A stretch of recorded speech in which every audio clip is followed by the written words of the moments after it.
Okay, the first part is a bit of a backstory. I live in the town of Yorktown, which is in northern Westchester County, New York, and the chief of police is a fellow named Robert Noble.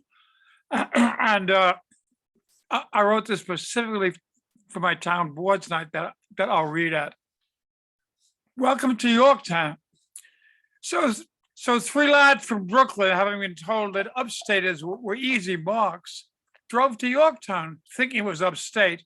They had about 500 more miles to go.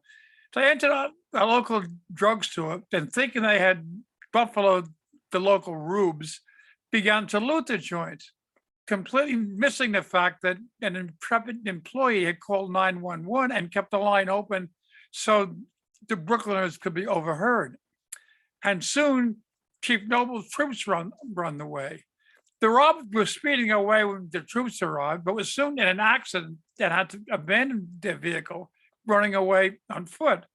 One was almost immediately arrested, and with assistance from other law enforcement agencies, the other two were soon in custody. At least the Brooklyn trio's trip upstate will bring them free room and board. So that's that.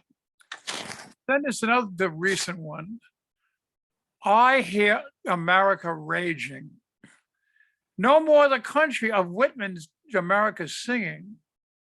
I hear the hundreds of thousands of women screaming about Roe versus Wade.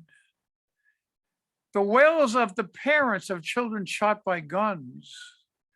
The belief of the environmentalists at the sterilizing of the EPA.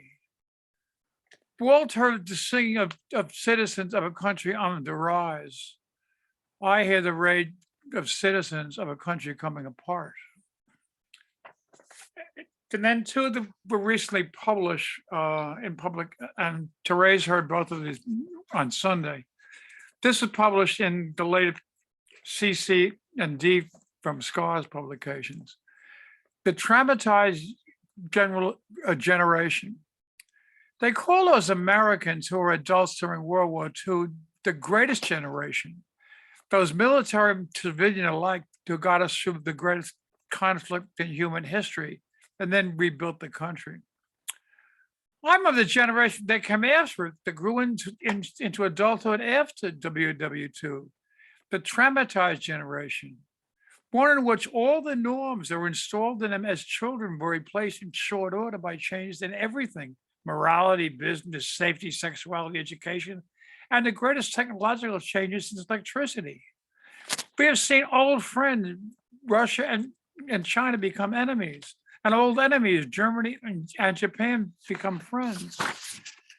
We have seen television become commonplace, the pill, school desegregation, the internet, Roe versus Wade, AIDS, globalization, wireless communications, iPhone, 9/11, social media, the COVID pandemic, and each of these caused trauma and disruption in our lives. We named them the Civil Rights Revolution, the Sexual Revolution, the Gay Revolution, Women's Liberation Movement, and each of these improved our country, but made us doubt traditional beliefs. And technology tore everything apart. Jobs disappeared as companies could manufacture overseas. Customers could order online, bank online. Traditional companies disappeared: Sears, A&P, Kodak, and too many more to name, as iTunes and MP3 ate record stores, digital photography ate film processing, Amazon ate everything, and old skills became useless, new skills difficult to obtain. We were in the most divisive war since the Civil War. We were attacked on our mainland for the first time since 1812. We're engaged in the longest war in American history. We're locked in our homes by a global pandemic when Zoom replaced human contact. And we saw our country devolve into the greatest polarization since the Civil War. Ministers said that gays caused 9/11, and conspiracy theories became commonplace. Democrats were selling babies in a pizzeria. COVID was a big pharma scam. Bill Gates was putting tracking chips into vaccines. The Democrats stole the election from Donald Trump. The January 6th riot was the peaceful protests and spread through social media like wildfire.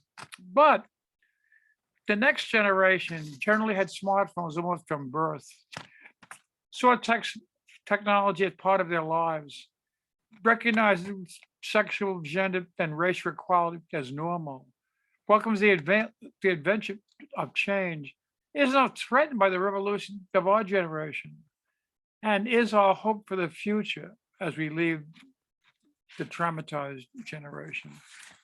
David, do I still have time for another one? Oh, no.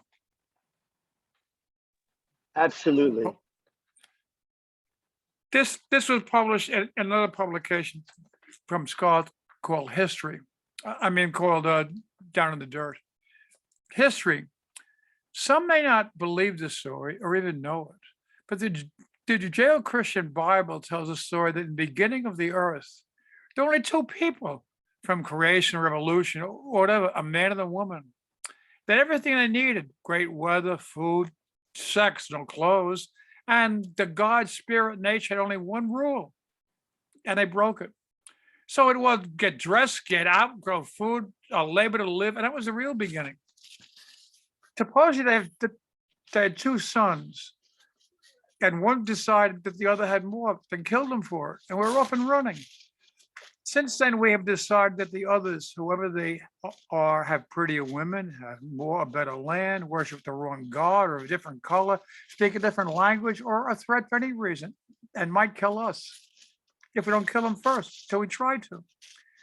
We get better at it: rocks, clubs, spears, swords, guns, cannon, planes, bomb, drones, and more sophisticated, couching the killing in the war to end all wars, war of liberation, a peacekeeping force, never facing a real problem that since day one, we've been totally fucked up. Are we doomed? Thank you for putting up with me today with 4 poems.